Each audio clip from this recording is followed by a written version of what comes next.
Python est un langage de programmation interprété, de haut niveau, reconnu pour sa syntaxe simple et lisible qui facilite l'apprentissage et le développement rapide. Créé par Guido van Rossum, il est largement utilisé dans de nombreux domaines tels que le développement web, l'analyse de données, l'intelligence artificielle, l'automatisation et la cybersécurité. Sa philosophie repose sur la clarté du code et la productivité du développeur, ce qui en fait un choix populaire aussi bien pour les débutants que pour les professionnels.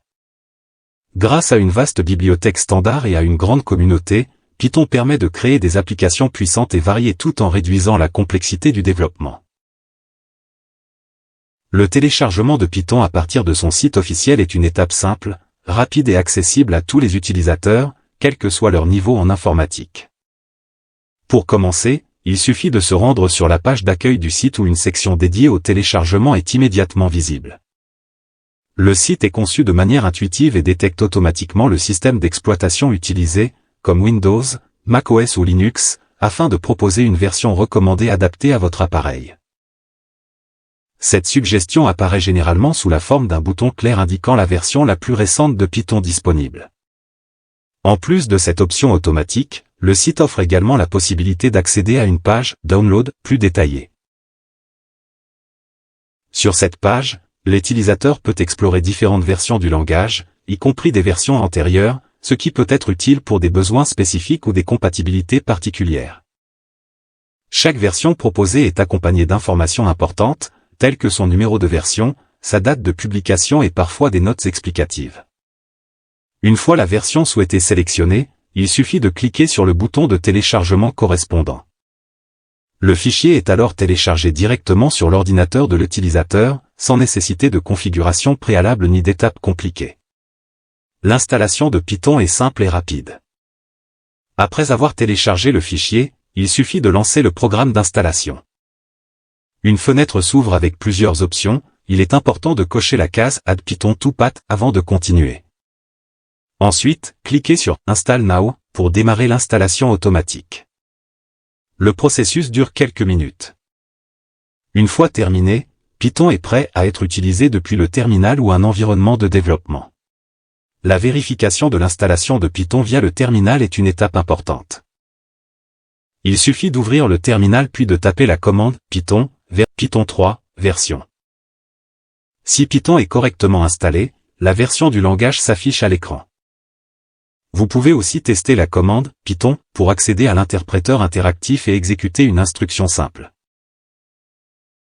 L'analyse des graphes de signaux en Python repose sur l'utilisation de bibliothèques puissantes comme NumPy, Matplotlib et SCIP, notamment son module dédié au traitement du signal. Ces outils permettent de générer, manipuler et visualiser différents types de signaux, qu'ils soient analogiques ou numériques. Avec NumPy, on peut créer des tableaux de données représentant un signal en fonction du temps, comme une onde sinusoïdale ou un signal bruité. Cette bibliothèque facilite les calculs mathématiques rapides et efficaces, indispensables pour traiter de grandes quantités de données. Ensuite, Matplotlib intervient pour tracer les graphes du signal. Elle permet de visualiser l'évolution du signal dans le temps, d'ajouter des titres, des légendes et de personnaliser l'affichage pour une meilleure compréhension. Par ailleurs, SCIP offre des fonctions avancées pour l'analyse des signaux, telles que le filtrage, la transformation de Fourier et la détection de fréquences dominantes. Ces outils sont essentiels pour étudier les caractéristiques d'un signal, comme sa fréquence, son amplitude ou son bruit. Par exemple, la transformée de Fourier permet de passer du domaine temporel au domaine fréquentiel, ce qui facilite l'analyse des composantes du signal. Ainsi, Python constitue un environnement complet et performant pour l'analyse des signaux, largement utilisé dans les domaines de l'ingénierie, des télécommunications et du traitement numérique. La fonction plt.savefig de Matplotlib est utilisée pour enregistrer les graphiques tracés en Python sous différents formats d'images. Après avoir créé un graphique avec des fonctions comme plt.plo, plt.savefig permet de sauvegarder la figure directement sur votre ordinateur. Plusieurs formats sont pris en charge, tels que PNG, JPEG, SVG ou PDF, offrant ainsi une grande flexibilité selon l'usage. De plus, Savefig propose des options supplémentaires, comme le réglage de la résolution avec DPI, la gestion des marges ou la transparence de l'image. Cette fonction est particulièrement utile pour conserver des résultats graphiques, partager des analyses ou préparer des rapports et présentations professionnelles.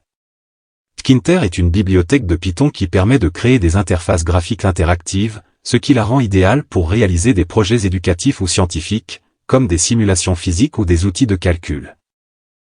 Par exemple, pour simuler un pendule simple, Tkinter peut être utilisé pour créer une fenêtre affichant le mouvement du pendule en temps réel.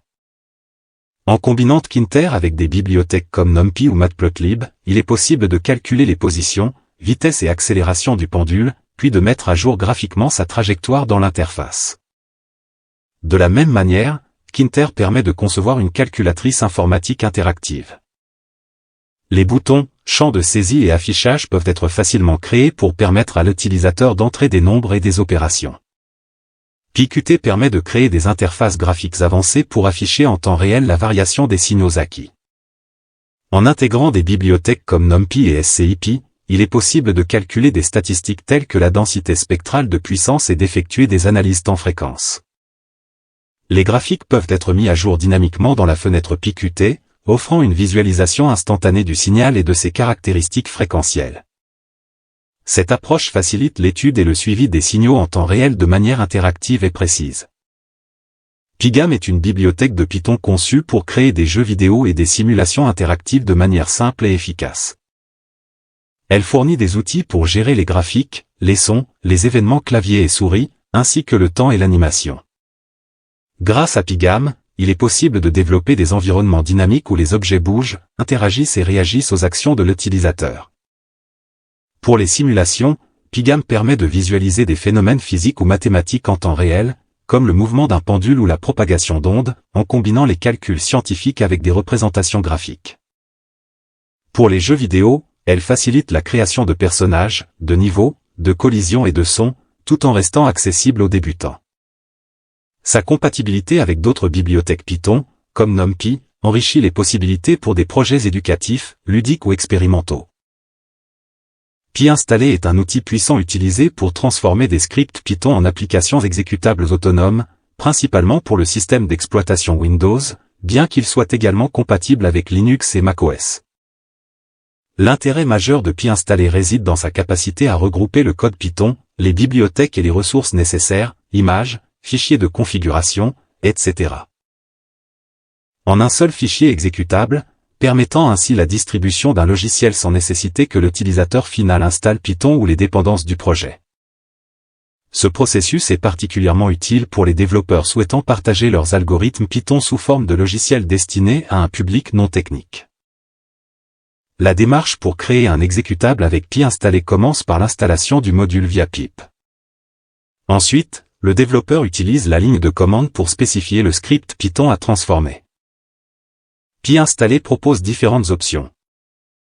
Notamment, OneFile pour générer un seul fichier exécutable, Windowed pour éviter l'ouverture d'une console lors de l'exécution d'une application graphique, et AddData pour inclure des fichiers supplémentaires nécessaires au programme. Une fois la commande exécutée, PyInstaller analyse le script, identifie toutes les dépendances et crée un répertoire dist contenant l'exécutable prêt à l'emploi. La documentation officielle de PyInstaller est très complète et fournit des guides sur les aspects avancés comme la gestion des bibliothèques externes, l'optimisation de la taille de l'exécutable, la compatibilité avec différentes versions de Python et la résolution des problèmes de dépendance complexes. Elle inclut également des exemples pratiques et des instructions pour le débogage. Pour les développeurs débutants, la documentation recommande de tester d'abord le script Python dans son environnement d'origine pour s'assurer qu'il fonctionne correctement avant de procéder à la création de l'exécutable. Kivy est un framework Python open source qui permet de créer des applications professionnelles multiplateformes, sur Windows, macOS, Linux, Android et iOS. Il est idéal pour les interfaces interactives et multitouches, offrant des outils puissants pour développer des applications complexes comme des systèmes de chat, des applications cartographiques ou des accès Internet sécurisés. Kivy utilise Python pour la logique et le langage KV pour le design, permettant de séparer code et interface et de créer des applications fluides et réactives. Pour commencer, il suffit d'installer Kivy et de structurer le projet avec des fichiers Python pour la logique et KV pour l'interface. Kivy propose des widgets avancés comme MapView pour les cartes interactives, Text Input et Button pour les systèmes de chat, et WebView pour l'accès Internet. Les événements utilisateurs et la gestion réseau peuvent être intégrés facilement grâce au module Python et extension Kivy. La documentation officielle fournit des tutoriels, des exemples concrets et des conseils pour optimiser les performances et la compatibilité multiplateforme. Kivy permet ainsi de développer des applications modernes et robustes, entièrement en Python. Buildosé est un outil open source qui permet de transformer des applications Python développées avec Kivy en fichiers exécutables pour Android et iOS. Il simplifie le processus complexe de compilation et de packaging, en automatisant la configuration des dépendances, des bibliothèques et des fichiers nécessaires pour chaque plateforme. Grâce à Buildosé, un développeur peut créer des applications mobiles multiplateformes à partir d'un seul code Python, sans avoir à maîtriser Java, Kotlin ou Swift. La démarche commence par l'installation de Buildosé et la création d'un fichier de configuration, Buildosé. Spec, où sont définis les paramètres de l'application, nom, version, dépendance Python, permission, orientation et icône. Ensuite, il suffit de lancer la commande de compilation qui génère un fichier APK prêt à être installé sur un appareil. Pour iOS, la procédure nécessite macOS avec Xcode, mais Buildosé automatise également la génération du IPA. La documentation officielle de Buildosé fournit des guides détaillés, des options avancées et des solutions aux erreurs fréquentes. Cet outil rend le déploiement mobile simple et efficace pour les projets Kivy. Pour établir une connexion série en Python via un câble, on utilise le module Pyserial, qui permet de communiquer facilement avec des périphériques comme des microcontrôleurs ou des instruments. Il suffit de spécifier le port, le débit en baud et un éventuel délai. Une fois la connexion ouverte avec Serial. Serial, on peut envoyer des données avec Write et recevoir des informations avec Readline. Il est important de fermer la connexion avec Close pour libérer le port. En Python sur Android, on peut utiliser Genius pour accéder aux classes Java et gérer le Bluetooth. Il permet de rechercher des appareils, établir des connexions RFCOM et échanger des données. On importe AutoClass, récupère Bluetooth adapté, puis active Bluetooth, parcourt les appareils appairés et utilise Bluetooth Socket pour envoyer et recevoir des informations, tout en gérant les exceptions pour la communication fiable. Pour établir une connexion TCP en local avec Python, on utilise le module Socket. Le serveur se configure avec une IP locale et un port, puis écoute les connexions entrantes grâce à Listen et accepte un client avec Accept. Il peut recevoir des données avec Requv et envoyer des réponses avec Send. Le client, de son côté, se connecte à la même IP et au même port via Connect, envoie des messages avec Send et peut recevoir des réponses. Après la communication, il est important de fermer les connexions avec Close pour libérer les ressources. Une API Flask en Python permet de créer un serveur web léger capable de gérer des requêtes HTTP et de fournir des données, généralement au format JSON. Flask est simple à utiliser et très flexible, idéal pour des projets locaux ou des prototypes. Pour commencer, il faut installer Flask et créer un fichier Python définissant l'application. On importe Flask et Request pour gérer les entrées utilisateurs. Une instance app égale Flask est créée, puis des routes sont définies avec des décorateurs @approute. Chaque route correspond à un nom de point accessible via GET, POST, PUT ou DELETE. Par exemple, une route GET peut retourner une liste d'objets JSON, tandis qu'une route POST récupère les données envoyées dans request.json et les traite. Flask permet aussi de gérer les erreurs, les paramètres d'URL et les headers pour sécuriser l'API. Pour exécuter le serveur, on utilise port égale 5000, cela rend l'API accessible depuis l'adresse locale ou le réseau, selon la configuration. Enfin, Flask est compatible avec des extensions comme Flask RESTful ou Flask SQL, facilitant la création d'API REST robustes et la connexion à des bases de données. Grâce à sa légèreté et sa simplicité, Flask reste un choix populaire pour déployer rapidement des services web. Django est un framework web open source en Python, conçu pour créer rapidement des applications web sécurisées et évolutives. Il suit le modèle MTV, qui sépare la logique métier, la présentation et le contrôle des données. Le modèle définit la structure de la base de données via des classes Python, le template gère l'affichage HTML, et le view contient la logique de traitement des requêtes et des réponses. Django intègre un ORM puissant pour interagir avec plusieurs bases de données sans écrire de SQL directement. Il fournit également un système d'authentification, une administration automatique, et des outils pour la gestion des sessions, des formulaires et des URLs. Avec la commande python manage.py start project, on crée un projet, et python manage.py startup permet de créer des applications modulaires. Django favorise la réutilisation de code grâce à ses applications séparées et ses packages tiers. Son architecture robuste et sécurisée en fait un choix idéal pour des sites allant du simple blog aux plateformes complexes. Google Colab est une plateforme en ligne gratuite qui permet de développer et d'exécuter des scripts Python directement dans le navigateur, sans installation locale. Elle est particulièrement pratique pour tester des algorithmes simples, analyser des données ou faire du prototypage rapide.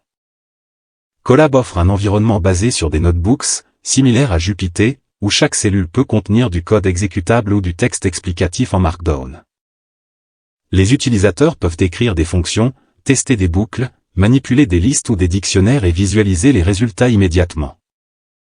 Colab fournit également un accès gratuit à des ressources matérielles comme le CPU, le GPU et le TPU, utiles pour les calculs plus lourds, même si pour des algorithmes simples, un CPU suffit.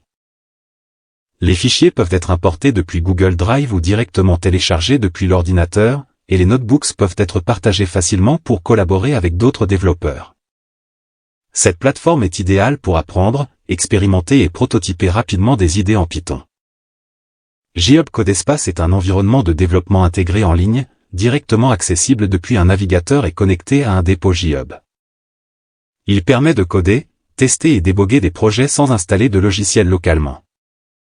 Chaque codespace fournit un conteneur Linux préconfiguré avec des outils comme Python, Node.js ou Docker, selon les besoins du projet.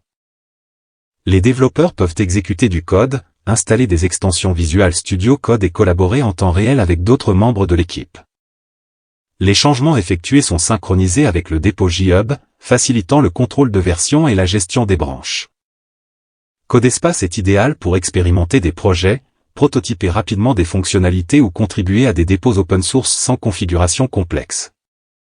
Il combine la puissance d'un IDE complet avec la flexibilité du cloud. Pour utiliser YOLOv5 avec OpenCV sur Google Colab pour la détection d'objets et l'enregistrement des résultats, il faut suivre plusieurs étapes. Tout d'abord, installer les dépendances, jclone et pip install ryolov5 requirement.txt. Ensuite, on importe les modules nécessaires, torch, cv2, numpy et from yolov5 import YOLOv5 ou directement charger le modèle avec torch.hub.load. On charge l'image via OpenCV, puis on la passe au modèle YOLOv5 pour détecter les objets. Le modèle retourne des coordonnées de boîtes englobantes, des labels et des scores de confiance.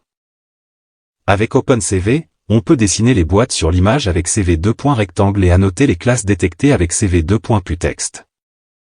Enfin, pour sauvegarder le résultat, on utilise image ou cv2.write pour générer un fichier local ou dans Google Drive.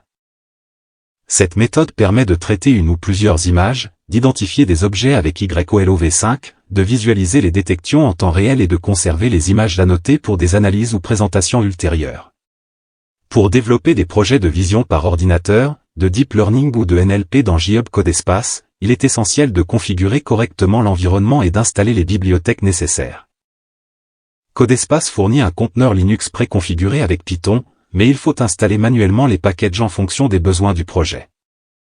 Pour la vision par ordinateur, les bibliothèques courantes incluent OpenCV pour le traitement d'images et de vidéos, et Matplotlib pour la visualisation des résultats. Pour la détection d'objets, les modèles ultralytiques YOLOv5 ou YOLOv8 sont très pratiques, offrant des modèles préentraînés faciles à utiliser et adaptés à différents types d'images. Ces outils permettent de traiter une ou plusieurs images, d'identifier des objets, de dessiner les boîtes englobantes et de sauvegarder les résultats annotés.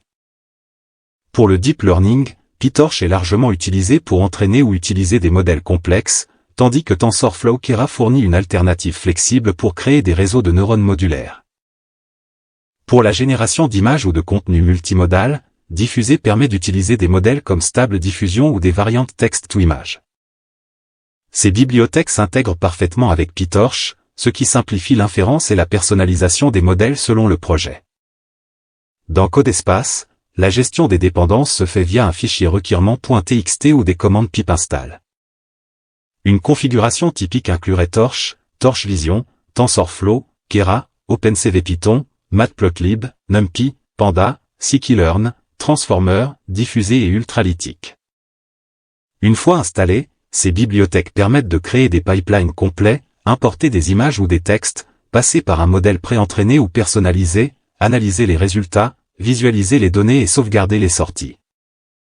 En résumé, un codespace bien configuré offre un environnement cloud complet, reproductible et collaboratif pour travailler sur des projets variés de vision par ordinateur, NLP et multimodal.